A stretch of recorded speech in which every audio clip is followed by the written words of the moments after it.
So I've got about 25 minutes left. I'm going after you. You should take your time. It's fine. Okay. Um, so there's kind of multiple parts to this. I'm an adjunct instructor, so in some ways I've tried to streamline what resources I have to reset up with new, because like I work at 4 different institutions and you can't always copy over the content with these LTI integrations.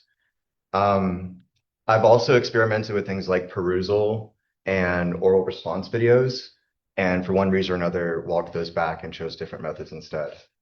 Um, so currently what I have, maybe modules is the best way to look at it, but I've got this kind of like anchored first week where a lot of permanent resources happen. And actually these video icebreakers are this old model. So in the fall, I did the video stuff, and in the spring, I've been doing something else. But I didn't have any spring classes at Tarleton, and I can't show you LMSs from other institutions due to FERPA. And this one in particular is a shell. I did have a shell of my 1304 World Religions at Ranger, but it's on my personal laptop and I can't access it here. And at one of my institutions, I work with D2L instead of Canvas. So D2L is a different LMS. But the structure that I have is really simple. It's just file hosting. Students have to print and then scan at some point. And you need a text box response. Ideally, there's also Respondus LockDown monitor integrated with some kind of quiz that can have a text box response. So on a weekly basis, there's no monitor, but every third week or so, there's a unit exam that has monitor. And they get 60 minutes to kind of synthesize what was happening weekly. The weekly exit ticket questions are structured so that, like I said, they pipeline into the unit exams. And the first unit, we go kind of slow through one text, but in the second unit, there are 4 distinct lessons. And students on the unit exam, so the weekly exit tickets, they'd pick one of the readings for that week and answer 2 to 3 sentences about the main idea of that philosopher's argument. I teach philosophy, by the way. And in the first unit, since they're covering the same text for the entire 2 weeks, they have like a slower chance to build up an understanding of how they're going to reconstruct the main argument in a text. And that's all I asked for them in the timed essay exam, is not some kind of responsive component, but just at a 1301 level, making sure you understand the argument. And that also has a lot to do with my methodology as a philosopher, which is a sort of primary sources approach and using other arguments in the history of philosophy to kind of form my position. Because I think that's a very defensible thing. I think it's very kind of grounded in a classics approach. And so it just keeps everybody very focused on something that we can agree on in class, and it keeps it grounded. Now, this was online, but I've done this. I was a visiting instructor last year, and I didn't have this like blue book exam model in the fall of 24, but I started in spring of 25. I had the exit tickets in fall of 24, but not in the spring. I just had the blue book exam. And then I would do like an annotations check. So I have some of these papers with me that I can show. But and I also provide exemplary annotations. So this is like a printout of, probably impossible to see, but I'll show you where it's hosted on I have a self-coded website where I try to keep all the main content.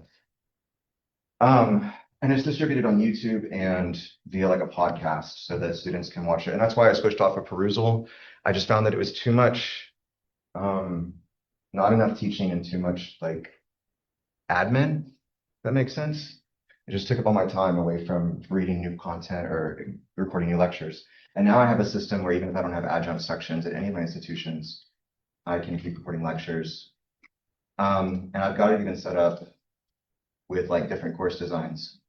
So we'll get to that in a second, different like curriculums, I mean. The course design is pretty strictly the same. And if it's in an online format, unless the student is taking my class through an LMS, then this content is just for their own discretion to learn from. It's just open public-facing philosophy.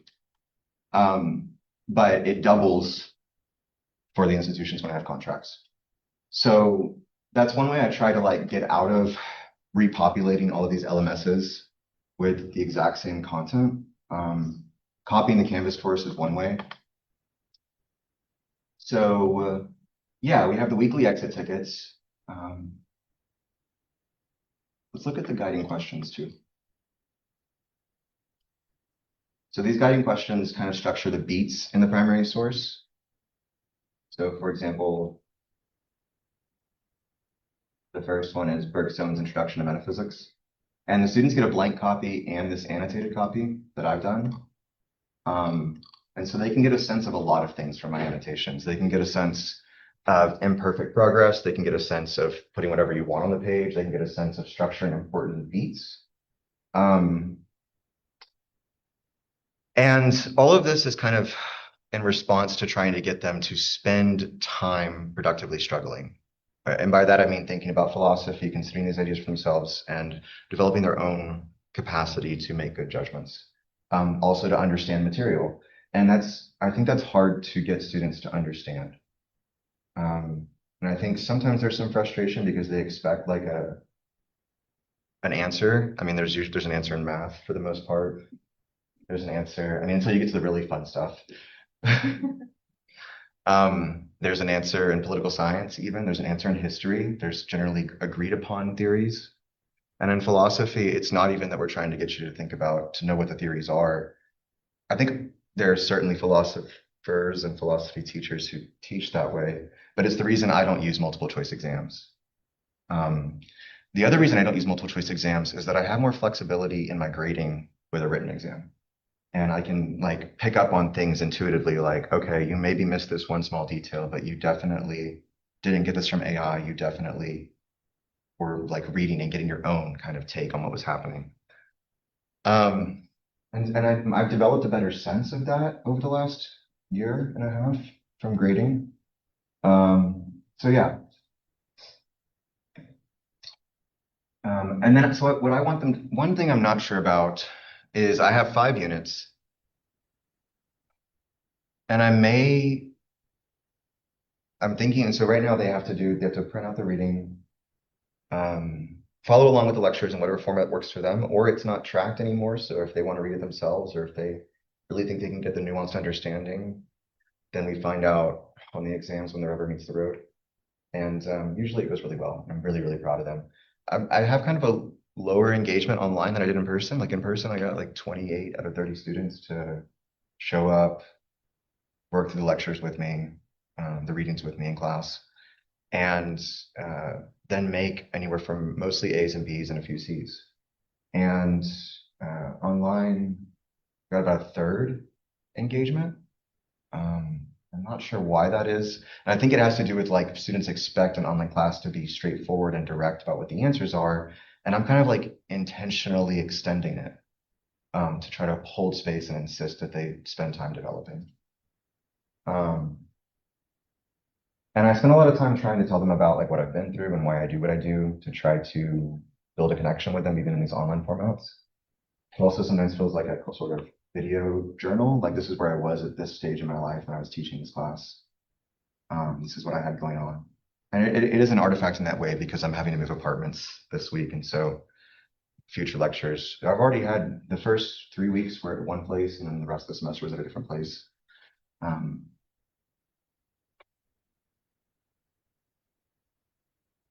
So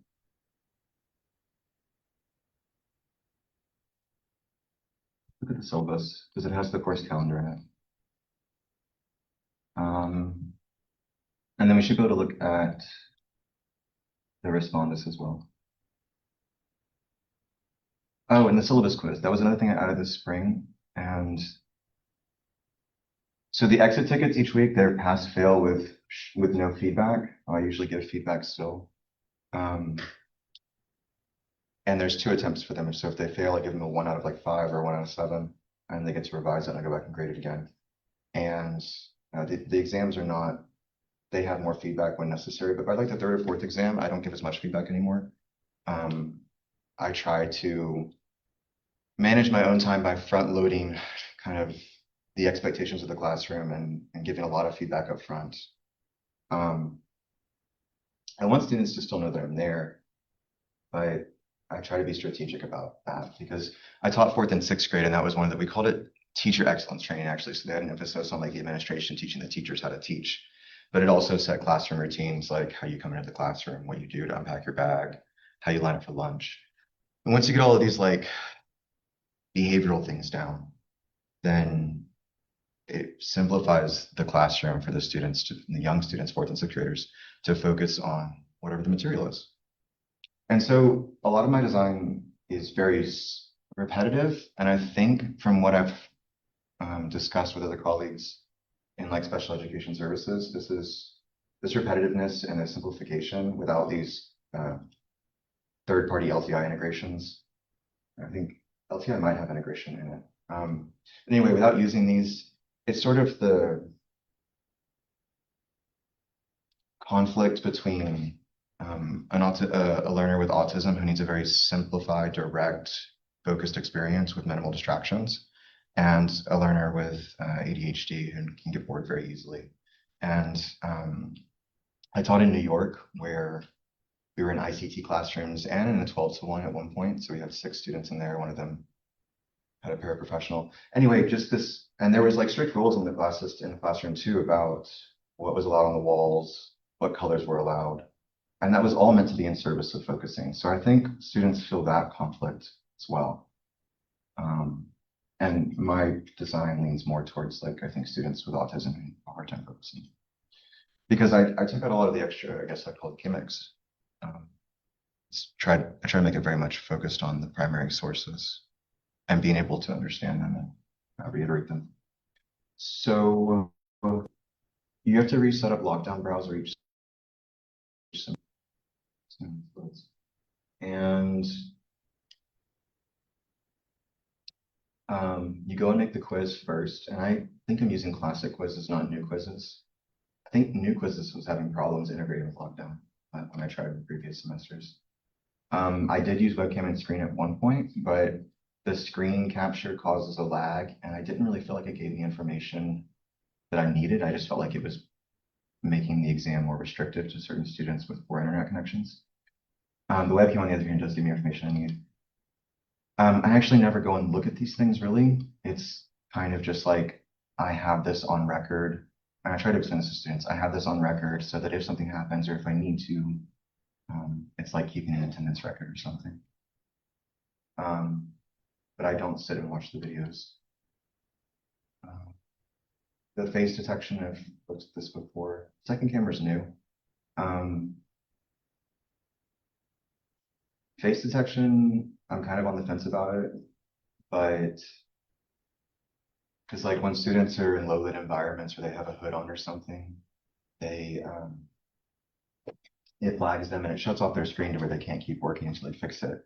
And so what I try to tell those students is you just need to be in a well-lit environment and trying to face the camera while you're working. The other thing actually is that if they're looking down at their notes, which they're allowed to have while they're typing, sometimes it shuts them off too. So yeah, I think the best preventative of inappropriate AI use is to have a direct connection with your students and to actually understand them as individuals. Which is difficult to do in an online format, but I do get a sense of it with a better sense of it with these weekly exit tickets. And I also learned when I switched to online that grading is one of the only ways I feel like some sort of connection with a student, like a sort of presence or like a check-in, a sort of fulfillment that I actually taught them something, because they're just getting that one-way communication. I'm not able to ever to check in with them except for when I grade. Versus in class, I would pay attention to their feedback and hear the sort of proto-conscious dimensions of making sure that something's understood.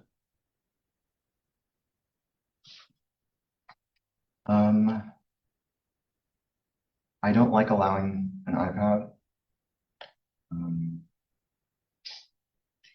Some of my universities do require it, so I'm gonna have to change that. But like the reason I don't like it is I didn't think they could type fast enough, but I actually do understand that now that some students have iPads with Bluetooth keyboards and they can type just as fast as a laptop. So that's one reason to go back on that and change it to allow for an iPad. Screen recording is not necessary, so that's fine. I presume if they used it on an iPad, it would still capture with the front-facing camera. One thing that's difficult is when students ask if they can use digital annotations, like they have an iPad and they want to mark up on their iPad. And I've had to say no to that before, mostly because like I don't understand how they're going to be able to use that during the exam. I've tried to allow to whitelist certain domains with, that was what I tried first, is to allow perusal to integrate with lockdown. And it didn't work at all because it couldn't transfer over. Once they were like in the lockdown browser, they couldn't transfer over their user credentials properly into the LTI to pick. And it just, and I couldn't test it as a teacher. Like the guest view on Canvas wouldn't integrate with anything past like launching. And so then I tried allowing them access to other aspects of Canvas.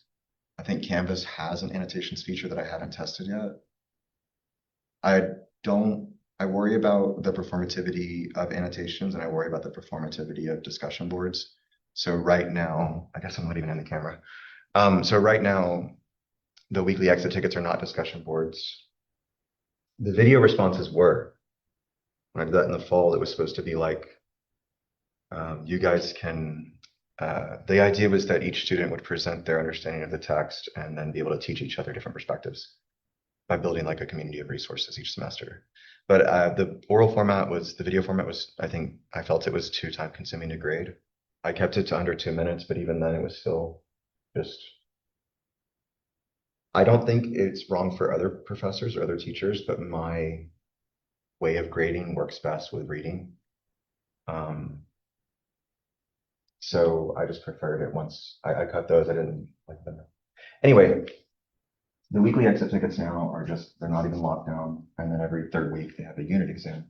And my units are structured on content. So Unit 2 is ancient philosophy, Unit 3 is modern philosophy, Unit 4 is American pragmatism, Unit 5 is continental philosophy. So they have like 100 to 300 year spans across which they work.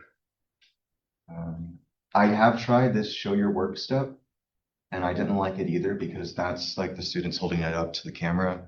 And then to grade it, you still have to go in to Respondus in like a, I think it's right here, class results. And so there's nothing to see here, but you'd have to kind of go into this clunky third layer within Canvas to do it. And I just preferred. And then students have to like hold it up to their webcam and like click each time for each page. And I thought there's got to be a better way to have students scan their work. So one of the things I've settled on is take a picture of 5 pages and then take a video of you flipping through all the pages to show the annotations. And then one thing I'm trying to decide for future semesters is I'm stuck between, right now it's like exams are like 75 to 78% of the grade, 10% is annotation, 7% is weekly exit tickets. So it's a really heavy emphasis on the exams. And I'm thinking of either making it drop the lowest exam. So if they do well in the first 4, the 5th one, because each unit is so intensive, I want them to understand like what is necessary to do philosophy well. And I want them to spend the time struggling. And if I'm not going to have to drop, if I'm not going to make it to where I drop the 5th exam, then something else I want to do instead is only require the first 2 units of annotations. So once so then it's just like, I'm showing you the way that I think is the best way to do philosophy for the reading. Get it in your hands and mess with it. After that, it's your freedom. It's your way of doing philosophy. But if I was going to drop the 5th exam, I don't know, maybe I could do both. Maybe I could drop the lowest and only require the first 2. Because the scanning is a lot in an online format. And sometimes the students seem nervous when you watch the video of them scanning, and I'm like, oh gosh, am I doing that to you?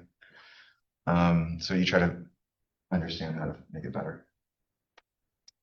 And then I wish I could show the coding for this, but it's the entire website is through HTML. It's not repeated, so it's like templated. The header, for example, all of this is one template, and then the content on each page is different. And normally in old classic HTML, you have to redo each page, but there's a free language called Jekyll that GitHub pages can host for free, and you can redirect it to a domain of your choosing if you purchase the domain. And so that's what I've done. So I pay like $40 a year for the domain, and then I host everything my students need on this one page. And it auto distributes it to Apple Podcasts. I don't work with Spotify anymore because of their ad affiliations. I also don't make any revenue on any of this. It's none of it's monetized. Um, and then other platforms like I can't even remember them all. Anyway, I think we have like 5 minutes, 10 minutes for questions. Yeah, if it's in person, it's a bluebook. If it's online, it's with Respondus. And I try to, okay, I guess we can do that. Let's look at one of the prompts.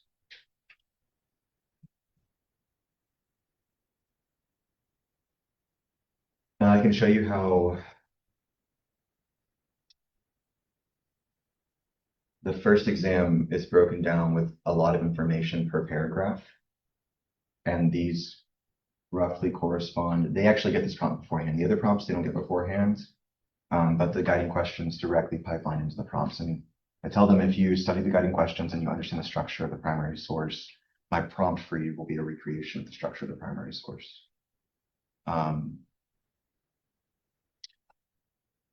And especially on the units where they have more than one primary source to choose from, I tell them, focus on one, come in with a backup. But because they have so many options, at that point, it's also like, I really think that there's at least one that will click for them. And so this one is like your H essay should include all of these. And by being very clear, I think my grading time is cut down too, because it's very easy to see deviations that are not like natural student, like there's too formulaic, there's too like on the nose when it's clearly AI. And then some students, I just try not to worry about it because some students are just concise writers and they answer the question directly. Like I had one student in this semester, supposed to be a 600-word essay. She wrote 300 words, said everything I needed to know. She didn't use personal examples, but I still gave her an A for it.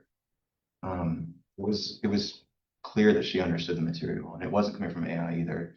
What I understood about it, and I guess what helped me grade that way was because I knew from her first week exit ticket, which was icebreakers, I knew that she grew up in the New York school system. And in the New York school system, they teach you to jot, like I try to teach my students because I taught this in fourth and sixth grade in the New York school system. And so it just reminded me of like, the students find ways to game the things you expect them to do. If you teach them to annotate, they'll just fake the annotations too. I've seen middle schoolers do that. But I think through all the practice, like it should be habituated at some point. That's my other kind of level is like, maybe you are faking, maybe you are using resources that I wish you wouldn't use, but I'm not sure there's any other way to learn at the end of the day besides just practicing. So through all of this, they end up reconstructing the argument multiple times. And they get better at doing so. They hopefully get better at reading it themselves. The lectures actually read the entire primary source to them. So this was before I realized like D2L, if you make it accessible, they can translate like a PDF into like an audio text, just automatically with the LMS. And so before that, I was just like, okay, if students are having trouble reading, then I'll just read it to them because that's what we did in class. And what I like about that is two things. I get to break things down whenever I expect it to be like words that they don't know, like cultural milieu or adumbration is a complex philosophical term. Other complex philosophical terms are pretty common. But also, I philosophically believe that there's something communicated in the tone of voice about an understanding, both in like the speaker has to intend for it to be understood. They also have to be paying attention to what they're saying in a way that like there's something behind what they're saying. If that makes sense. And so it's important that I'm present when I give the lectures, but I also think I can do things they can't. It's not just something that an AI speech to text could give them. There's something kind of, I don't want to say Buddhist, but there's something intuitive that gets transmitted.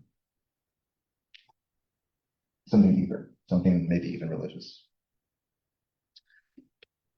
And yeah, you can see here how like they don't have to answer each of these. And I sometimes like sometimes students don't quite get that at first. So they're really intimidated, but I try to make it really clear. I've made mistakes of posting really long announcements to try to make things clear, and that also doesn't work. They just get more overwhelmed. Um, but where it's at now, I feel like the design is really intuitive. Like the first week, they're like, it's like, go to this playlist on YouTube, go to the website. Here's the document with all the questions. Each unit is exactly the same. It'll translate from the weekly exercises that you have in front of you to the kind of trial that you don't know what you're going to have to do. Any questions?